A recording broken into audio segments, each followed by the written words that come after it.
Meklējot atbildi uz jautājumu, vai studentam jādodas vēlēt, devāmies pie sabiedrībā pazīstamiem cilvēkiem.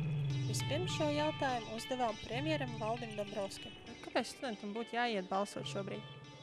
Es domāju, neraugoties uz šīm problēmām, un īstenībā tieši tāpēc, ka ir šādas problēmas iedzīvotājiem, un tā skaitā studentiem ir svarīgi sekot līdz politiskajiem procesiem, vērtēt ne tikai tos priekšvēlēšanu solījumus, ko mēs tuvākā mēneša laikā ļoti daudz dzirdēsim, bet vērtēt tiešām iepriekš padarītos darbus, kāda ir politisko partiju iepriekšējā attieksme konkrētos jautājumos, un tad izdarīt savu izvēli. Jo neejot uz vēlēšanām šo izdarīs citi konkrētā iedzīvotāja vietā, un pēc tam var izveidoties līdzīga situācija, kad ir faktiski jau nākošā dienā pēc Saeimas vēlēšanām lielākā daļa iedzīvotāji bija neapmierināti ar Saeimas sastāvu. Par šiem solījumiem sakiet, kā studentiem atšķirt populistiskus solījumus no reāli izpildāmiem? Tas lielā mērā ir jautājums par sabiedrības informētības līmeni. Jo skaidrs, ka nāks tagad dažādi populisti solīs brīnumu lietas, ka viss tūlīt pats no sevis notiks, un ir svarīgi šādu veidu populismam nepaļauties. Vēlēšanas ir ne tikai tiesības, tas zināmā mērā arī ir pilsoņa pienākums, jo neejot uz vēlēšanām, šo izvēli izdarīs citi šī konkrētā vēlētāja vietā. Tālāk atbildes meklējumos devāmies pie Agnes, grupas Trijānas parks dalībnieces. Nav tur jāsvārstās, tie jau tāpatās netiks.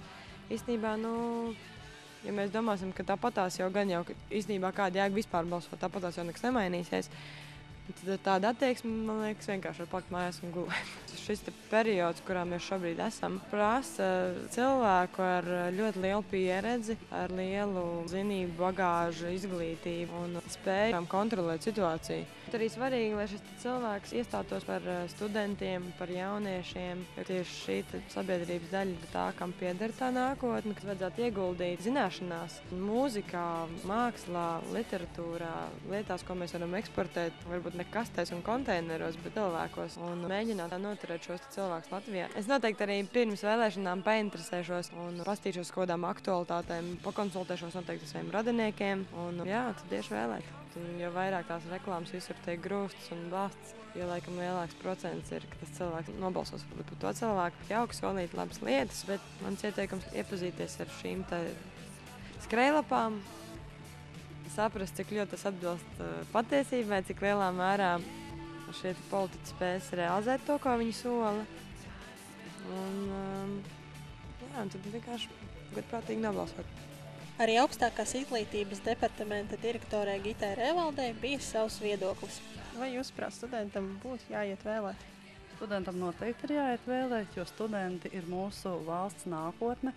Un, ja man tā jautātu, kas ir valsts, es teiktu, ka valsts esam mēs paši. Un studenti ir šīs sabiedrības nākotne. Students ir gudrs vēlētājs, kas ir spējīgs domāt pats. Un studentam ir jāpiedalās savas nākotnes veidošanā. To es ļoti lielas izmaiņas izglītības sistēmā neprognozēju. Ir tādas lietas, kas jau nosaka, kāda izglītības sistēma ir šobrīd un kāda viņa būs arī turpmāk. Tie ir ekonomiskie apstākļi, tās ir tradīcijas, cik studenti vēlas studēt Latvijā, kādas ir finansiālās iespējas. Partiju programmas ir ļoti īsas, koncentrētas, un bieži vien no tiem dažiem vārdiem, kas ir pateikts, īpaši nevar saprast, kas tiešām ir domāts. Vienīgais kriterijs, manuprāt, ir tiešām iepriekšējie padarītie darbi.